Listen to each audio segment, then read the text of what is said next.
My name's Tack Holder, and I like showing pigs, heifers, and steers, and I like playing football. Tack is a natural-born livestock kid. He's one that just had a love for it since the day he was born. He's only 12 years old, but he truly lives and breathes agriculture. Watching him show pigs is one of my favorite things to do.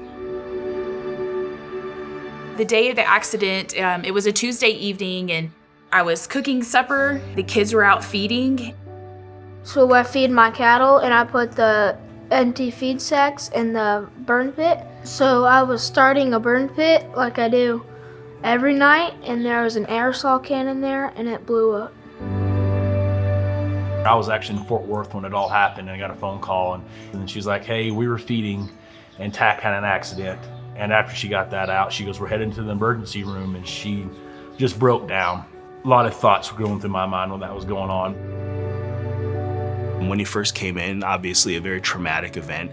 He sustained a 35% total body surface area burn, largely to his arms and chest and abdomen. It's always a tough case with kids, especially young boys. There's just something about their physiology where their inflammatory response is really, really terrible. It's really severe.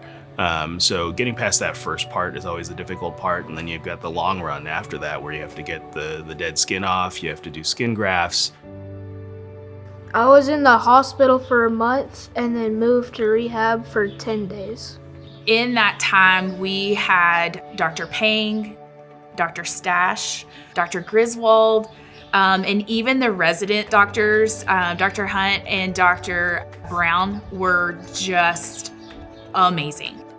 There was a calmness, a peace when those doctors walked into the room, and it's just a testament to who they are and, the culture that is UMC. I loved watching the nurses come in, and they looked at all of his pictures. They would ask him questions. They would engage him in conversation outside of the hospital. There was one nurse, and it was Bailey Burge. She grew up showing pigs as well, and she got wind that Tack loved showing pigs. She went and got him a pig whip, and she found a pig balloon. And so Laura was one of our PTs, and she immediately pulled that in. And so he got to practice holding a whip, and he got to practice using a brush.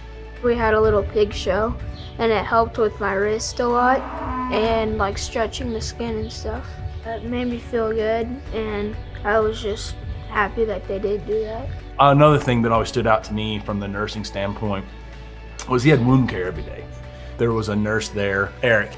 The way he moved and talked to Tack was just so encouraging. He said, when you get out of this place, you're gonna have these scars. And he said, you tell everybody that you fought that tiger and you won. And so for him to take pride in that, I attribute that to Eric, because he walked out of that hospital and he tells people, he said, I beat that tiger. Dr. Pang also does the laser therapy, and so Tack has gotten to be part of that as well. We run the laser program for this entire region. So West Texas, New Mexico, up to parts of eastern Colorado. We use carbon dioxide laser to create little tiny holes in the scar tissue in an effort to soften it and thin it out. Scar tissue can be really painful and unsightly, and the laser helps with all of that. Honestly, he's a resilient guy. The change that we've seen, there's a lot there to be proud of when it comes to Tack. He's doing what a lot of 13-year-olds probably couldn't do.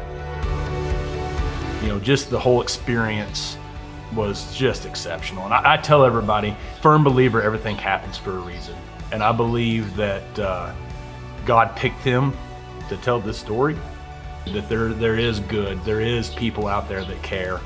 And we're just so thankful for the people that are part of this story now. And it was just so uplifting, the amount of love that my little boy got.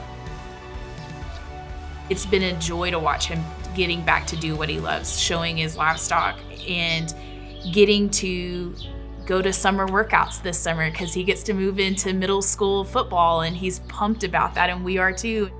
I'm ready for summer stock shows and next year to play 7th grade football. It's just, again, testament to the people that they do. They love their job, and it's very evident that they wake up every day and they put every bit of their being into that. And it makes a difference because my kid got to walk out of there.